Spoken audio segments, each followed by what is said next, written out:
anybody think of anything we need to talk about before we start looking at the next section?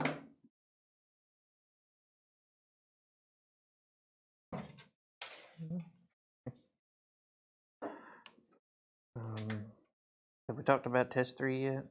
It'll be so test 3. It'll be, let me get the calendar out. 17th, November 17th. That's the Wednesday before Thanksgiving break. I think that's what I have planned. No, it's 2 weeks from today. Yeah. So we've got this section and 2 more, and we're finished with material. So we'll finish material next Wednesday, and the test will be the week after that.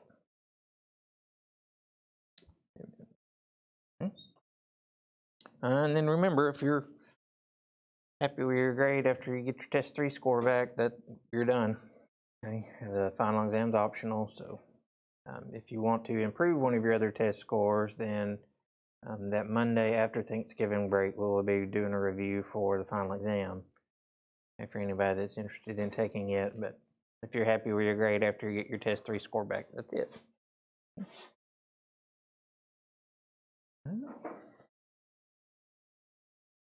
Okay, let's see. So some of you don't have much left.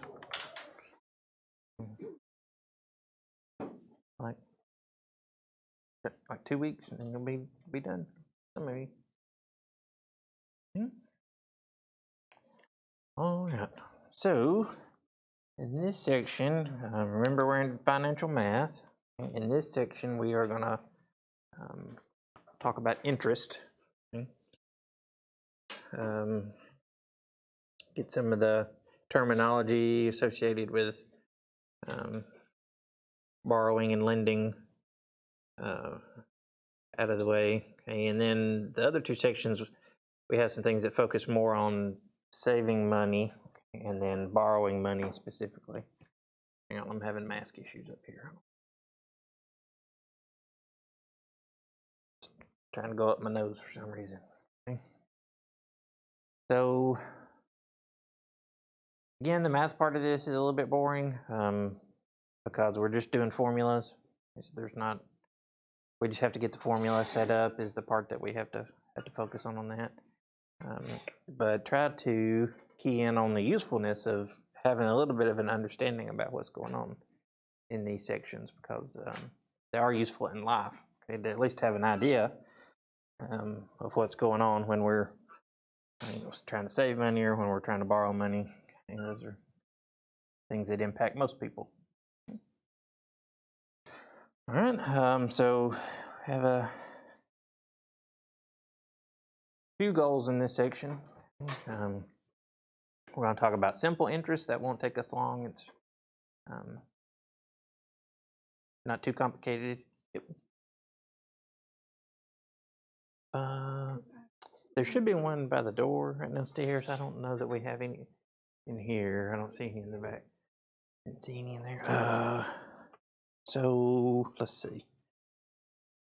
Yeah, I got you. There should be some around if you want to just.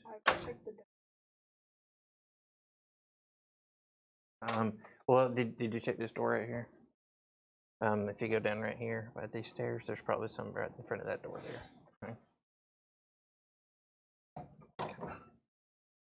Okay. I'll be glad when we get done with all that.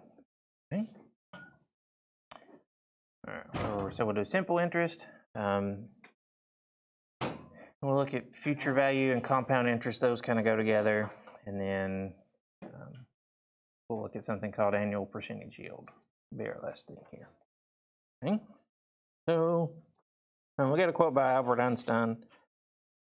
Start us off. So most people know who he is. So you don't think about him thinking about money usually. But,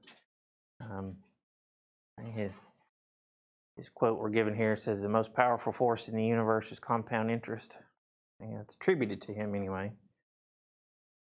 So if Albert Einstein thought that, we probably need to at least have a basic understanding of what's going on with compound interest. The reason he says that Okay, is if you have enough time, you're making compound interest, you can accumulate basically whatever amount of money you want to. Okay, it all just comes down to time on that usually. Or you can get yourself in a lot of debt really easily with compound interest as well. Okay? And you get trapped where you can't get out. So we want to have at least a basic understanding of what's going on here. Okay? So let's do some definitions. In this section, our terminology, we're kind of focused on a lender, their point of view. So we're borrowing money is the way things are defined. But so interest, it says it's the amount charged by a lender for borrowing money. Okay. You can also say it's the amount earned for investing money, if you're thinking about it the other way around. Okay. That's our interest. Have a look. Good deal. Good deal. Okay. That's interest. That is opposed to what we call the principal. Okay, and it's the principal spelling. Okay. And that is the amount of money the interest is charged or interest is earned if you're thinking about it from an investing perspective. Okay, so in this section, our principal is going to be the amount of money we start out with.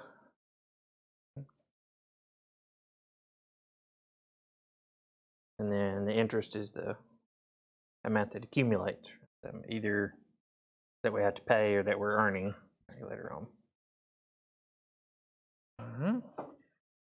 So the two more important definitions for us here is interest rate. Okay, we're going to be really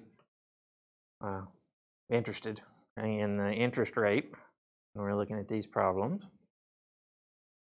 Okay, so we're just thinking about interest as a percentage of the principal.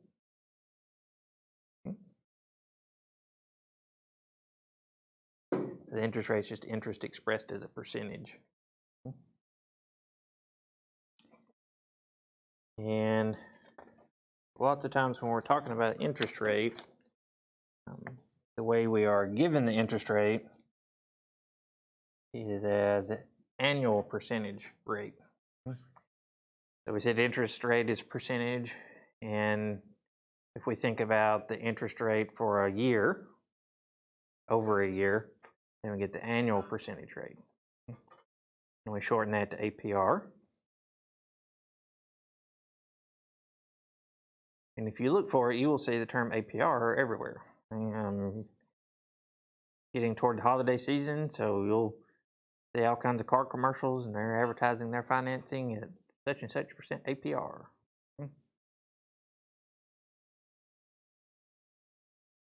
You want to take a loan, you want to know APR. If you're using a credit card, you want to know APR. So it's everywhere, it seems like, if you start looking for it.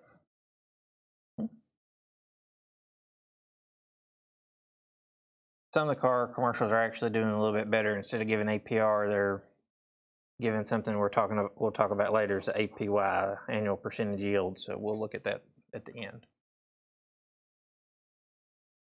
APR is kind of the standard. All right, so let's look at our first formula here. And this formula, if we are dealing with simple interest. Okay. The idea with simple interest is we just take some starting amount. Okay, it's our principal that we're going to call P. And we have some annual interest rate, APR. We write is where our symbols are, and we're going to write our percentage interest rate as a decimal in these formulas. Okay. Then we have some time, T. Usually T is in years. Okay. And then for simple interest, we just multiply all those together. Okay. So since our interest is our annual interest rate, and then we have how many years we're gonna charge the interest on, and it all works out. Works out nice when the time frames line up that way. That's where we pretty simple, so we call it simple interest. So the first obstacle in these formulas, you want to make sure you know what the symbols stand for. Okay, so P is our starting amount, our principal. R is our interest rate, and we have to write that as a decimal. And then T is usually in years. And this formula gives us I, which is just the interest number. Okay? It's not going to give us the total amount that we end up with. It's just going to give us the interest. And if we want to know the total amount we end up with, we have to add our starting amount back to it. All right. So let's use our formula here. This one says determine the interest that is accrued on, that's just how much you end up with, on $5,500 for 5 years at a rate of 8.5%. Okay. So this is simple interest, so we're gonna use our simple interest formula. Okay. So here I'll write them over here, our principal, our starting amount, $5,500, how much we're going to start out with. Okay, and I'm kind of going in order it gives it to us. So the time, how long we're going to make the investment is 5 years, so T will be 5. Again, T is usually in years. And then our interest rate, R, remember we want to change that to a decimal, so it's pretty much always going to be given to us as a percentage, but we want to change it to a decimal, so we're going to move our decimal place 2 places to the left. On this one, we'll end up with 0.085. Because if we move it 2 places to the left, right, it started between the 8 and the 5, so we have to add an extra 0 in there.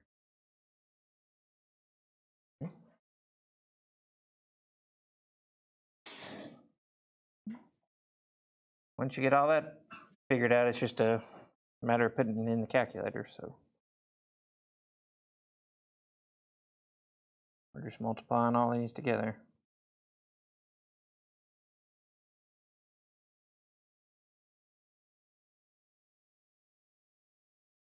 Okay, let's see what we get.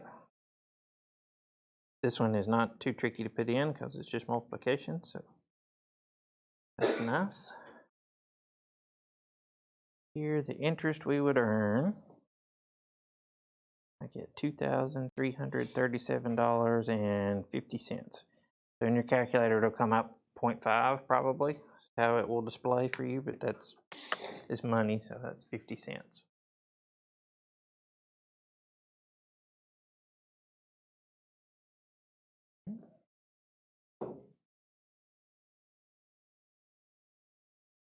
You do have to be a little bit careful on these problems because this one just says just find the interest. If you have a problem that asks you how much money will you have after 5 years, if you start with $5,500 at an interest rate of 8.5%, that's not all the money we're going to end up with, right? We started with $5,500, so we would have to take $5,500 plus our interest to get the total that we end up with. So just keep an eye out for that.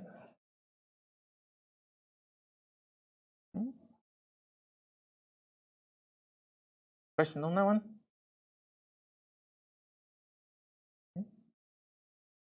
Let's look at another problem.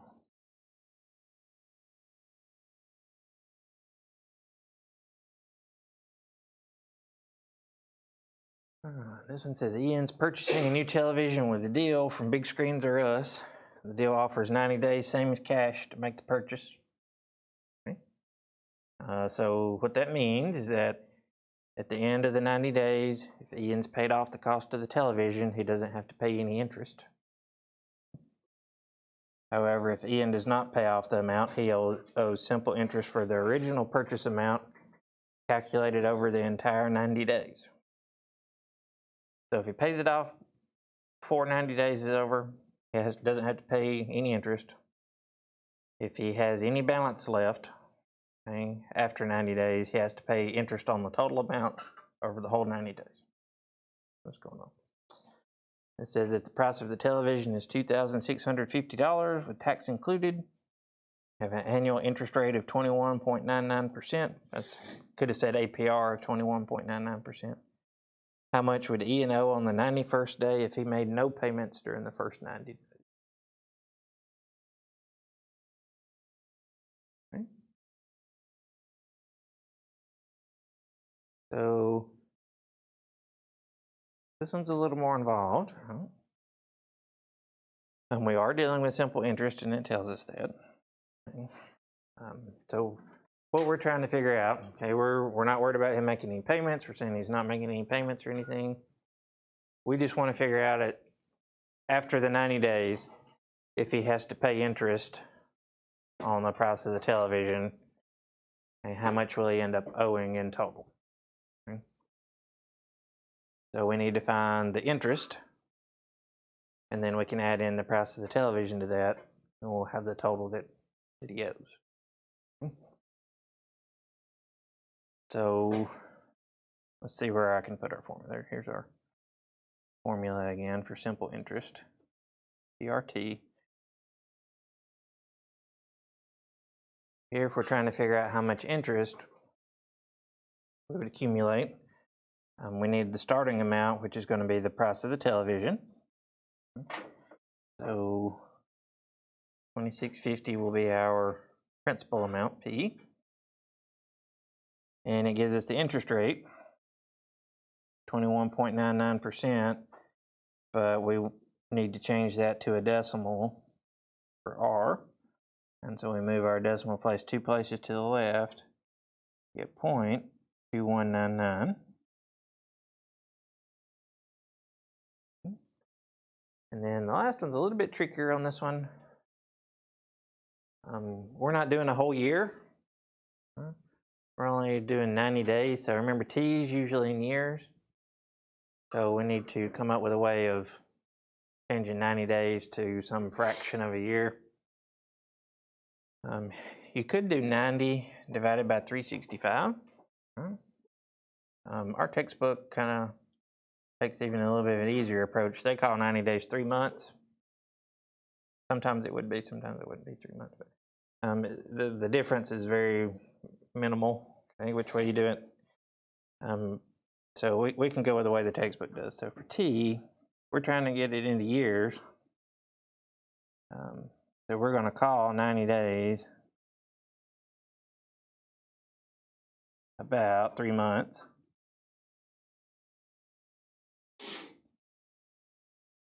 Okay. So we're going to say T is 3 out of the 12 months in a year. And we might as well make it a decimal for ourselves so it'll be easy. So that'll be 0.25 is what we'll use for T.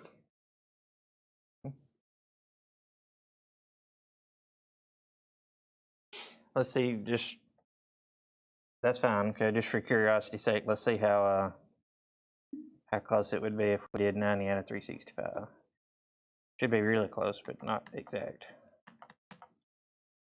That would be that point.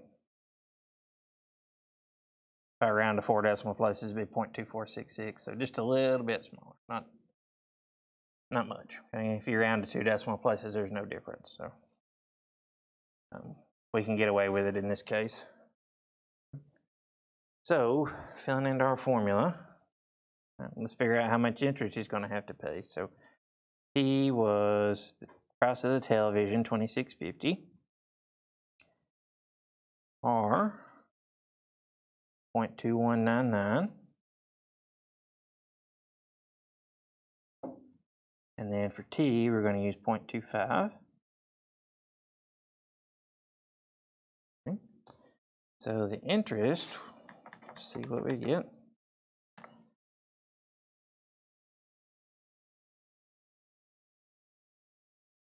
I'm going to round to the nearest cent here. So The interest would be $145.68.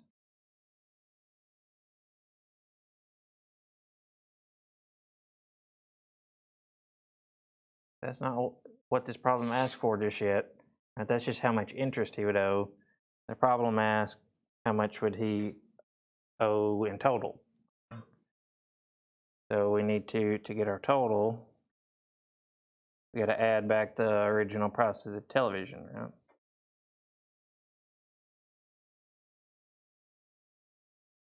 So we would take $26.50 for the TV plus the interest.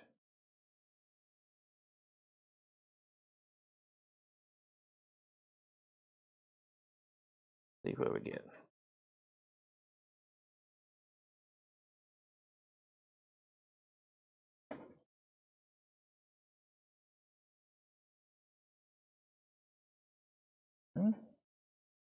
Get $27.95.68 there.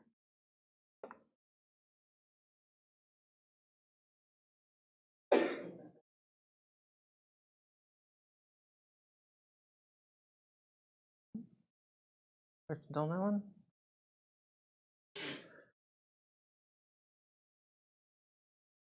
Okay, so the math on that's kind of boring, right? We want to be able to do it, but the math on that's kind of boring. So let's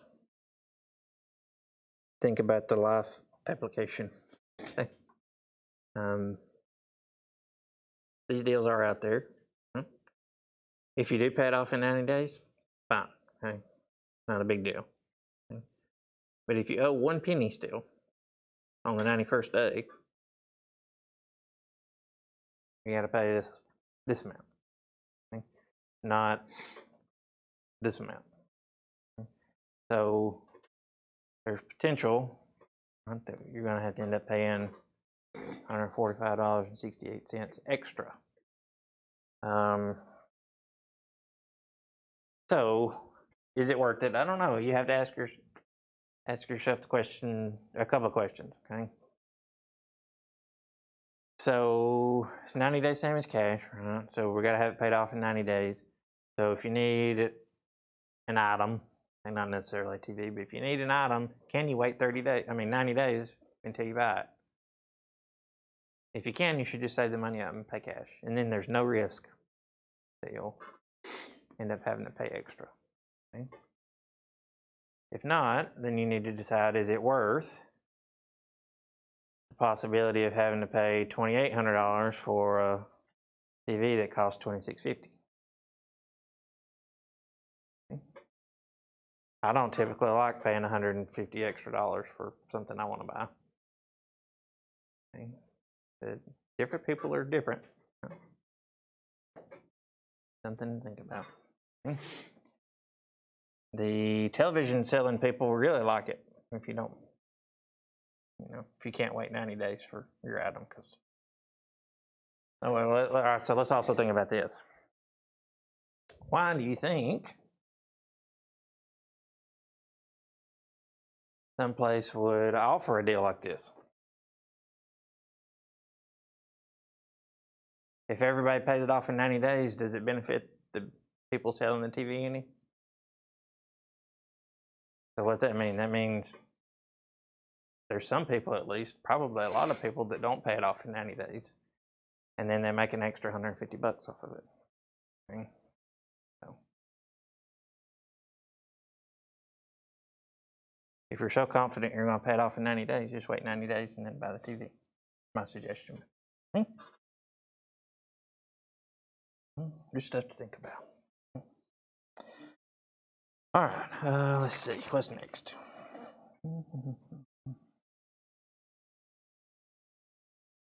Let's do one more where we have to do a unit change. That one we had to change our 90 days into years. Let's do one more because that's something we have to keep an eye out for. So this one says find the total cost for a loan for $4,320. Has a simple interest rate of 15% for 18 months. Okay. So the easy one, our starting amount, principal, 4,320. The rate's not too bad either. We just have to remember to change it to a decimal. So that will be 0.15.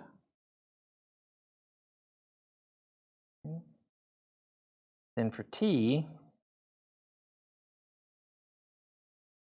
we want to change it to years. So we can take 18 in months and divide it by 12 months in a year. Or you may just see that that's a year and a half. That's okay. That's 1.5. So for the interest part, 4,320 times 0.15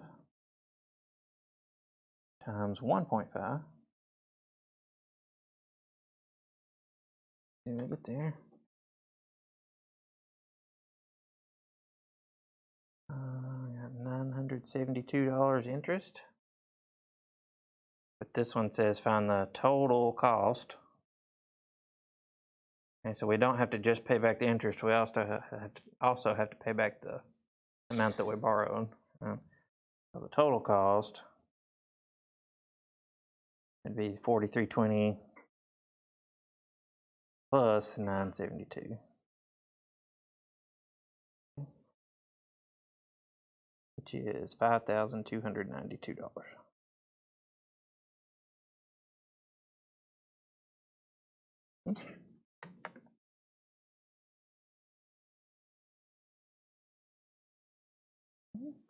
That's simple interest. Simple interest does come up sometimes. Sometimes you can get small loans are on the smaller side from places for simple interest.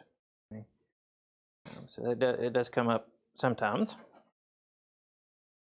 It's useful. But most of the time, if we're borrowing money,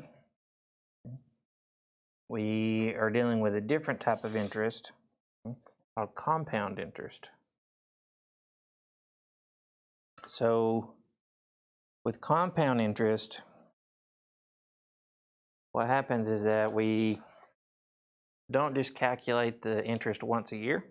That's what's happening in our simple interest formula. We're just calculating the interest after a year. Right?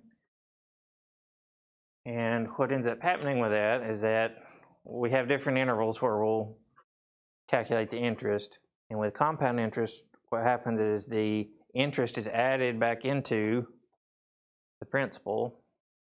So the next time interest is calculated, it's calculated on a little bit bigger number because it includes the first interest. And every time that happens, every time the interest is calculated, it's calculated on a little bit of a bigger number, so it's growing. Right? And if you keep doing the calculation, it keeps getting bigger and bigger and bigger. So that's good if you're investing. You earn interest on your previous interest. That's how people get to retire and things like that. Okay? It's kind of bad if you're borrowing, because when you're borrowing money, if you weren't making payments, the amount you owe would just get bigger and bigger and bigger and bigger. Okay? So when you're making payments, you have to pay it off faster than it's growing. Okay? So with our formula, we'll see our formula in just a second. The amount of money that we end up with, okay, for compound interest in our formula, we call it A. That's going to give us the total. That's the principal and the interest. And so we don't have to worry about that with the compound interest formula. Okay. And then the other numbers in here, we know most of them already. APR, the annual percentage rate, still R. Still want to write it as a decimal. Our principal still P. T, still our time in years. But we have one new variable that we call N, and that is how often we are compounding the interest. How often are we calculating the interest and adding that back into our total? So here's our formula. Here's what's going on. So the total amount we end up with, A, is our principal times this thing. And involved in this thing, we've got 1 plus the interest rate as a decimal divided by what we're calling our compounding interval. And that's raised to the nt power. So the compounding interval times how many years are passing. So the number that we're still kind of unsure about is that n number. That's also here. How about that? It's in 2 places in the formula. And that n number, how often we're compounding interest, can be given to us. It's usually not given to us in number form in these problems. And usually when you're seeing it written, if you're borrowing money or something like that, it's not given as a number. It's usually given in word form. So let's look at some of the options for how we can compound. And you can compound any way you want to. Okay? If we wanted to do something weird, like say we're going to compound every 17 days, we could do that. Okay? We would have to figure it out. But there are some normal, common ways we compound. How often? Okay? So we can compound annually, and then it works out just like simple interest. Okay? Or we could do semi-annually is how our textbook gives it. Okay? So that's twice a year. Quarterly, 4 times, 4 quarters. 12 months in a year, so we can compound monthly. N would be 12. If we do weekly, there's 52 weeks in a year, so N would be 52. We can compound daily. 300 most years 365 days in a year, so we could do 365. If we were being really precise, and believe me, if you're borrowing money from somebody and you're having to pay them interest, they're going to be really precise. Okay, so compounding daily, sometimes the number that gets used is 365.25. Right? That way, every 4 years, they get their leap day. And so you add in a quarter of a day. Okay, so those are common ones. Okay, so these are n values. Okay, different values we could be given for n in our formula. Okay. So let's look at a problem here. Right. And says Lily deposits $12,000 into an account with an annual interest rate of 4.5%, compounded monthly. So we're dealing with compound interest. If she leaves the money in the account for 10 years, what will the future value be at the end of this time period? So you can call this the compound interest formula, or you can call it future value. I think it's can be the same thing. Okay. So the principal, the amount we start with, is $12,000. Our annual interest rate, or our APR, 4.5%. So remember, we're going to use R as a decimal in our formula, so that'll be 0.045. We're going to leave the money in the account for 10 years. It's already in years, so it'll be T. So the one we're missing, and it says we're compounded monthly. So what should we use for N? Monthly, how many times a year is that? 12 months in a year. So N will be 12.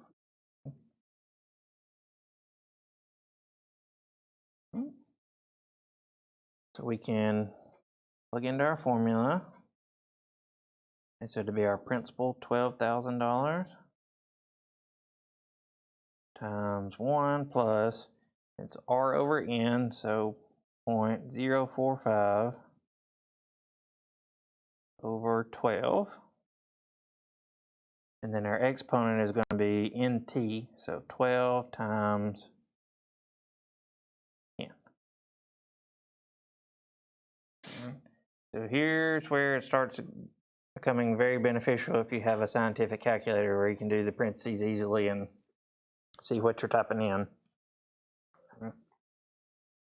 You can do these piece by piece if you have a not as great of a calculator, but it's a headache, especially later formulas we do. So you can type it all in at once. And usually what I do is I do the parenthesis part first. So what I would type in is I'm going to put a parenthesis and type in 1 plus 0.045 divided by 12. Close my parenthesis. If you want to, you can hit equal on that. Then I'm going to raise it to the power of, you can do 12 times 10 in there. Or if you see it's 120, that's okay. Bless you.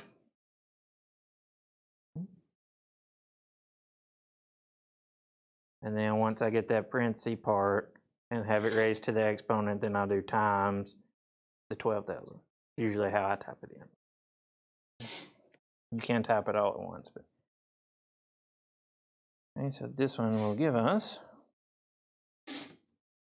$12,552.23.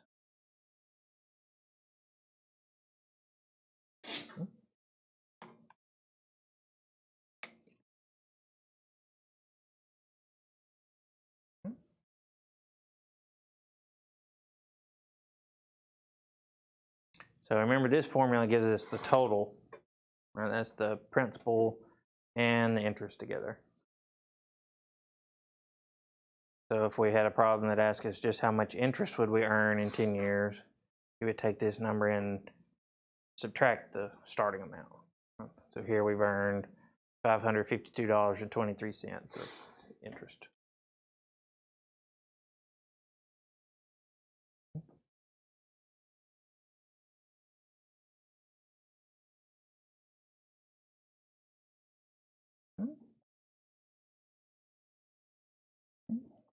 Questions on that one? Let's do another one. We'll do one more and that'll be a good stopping place. We'll finish Friday with this section. Okay. So same numbers except we're going to leave it in the account for 20 years. So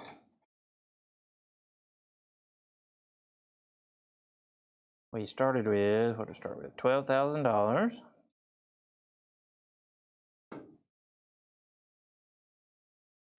Our interest rate was 4.5%, so 0.045.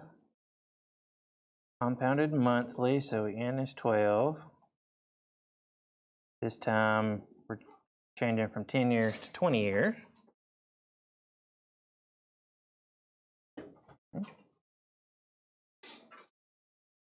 So let's see. 1 plus 0.045 divided by 12 raised to the 240th power, or 12 times 20 if you prefer, and times 12,000.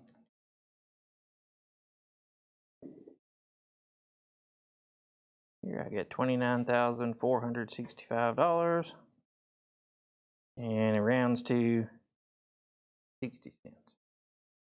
Okay. Now let's take note of something here. Okay. So our last number, let's move it over here. 12,552.23.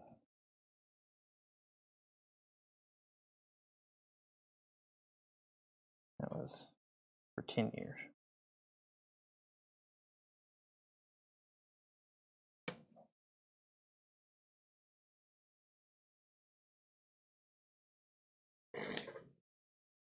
So everything's the same except for how long we left it in. Here, if we subtract the 12,000, In 10 years, we earn $552.23 of interest.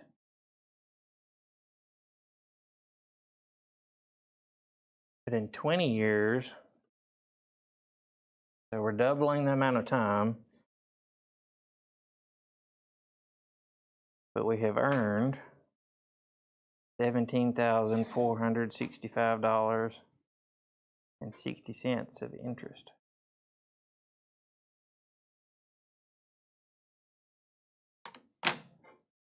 Okay. This is what Albert Einstein was, one of the things he was talking about when he was talking about how powerful compound interest is. Okay, so nothing has changed. Same investment, same interest rate, same compounding interval. The only thing that has happened is that instead of leaving our money alone for 10 years and making $550, we'll leave our money alone for 20 years. We make almost $17,500. Okay. So what do you think would happen if we left it there for 40 years? We doubled it the time again. How big a difference is there here? It's not doubled, right? Doubled would be if we double the time, if we double the interest, that would be like $1,100. But our interest has grown way more than that. Right? Grown way more than that. So trying to grow money with compound interest, the main contributing factor to how much you end up with is time. The main contributing factor you have control over is the time. So I know you're all youngsters in here, but you're trying to hope to retire one day. Don't put it off too long. Okay? You don't have to be doing it now. You don't have to be starting on that now. But don't put it off too long, okay? Because waiting 10 extra years makes you go from this to this. Okay? So, add a couple zeros on there and it makes a big deal. It makes a big deal. Okay? So start early. All right. Okay. We'll stop there for today. We'll finish up Friday.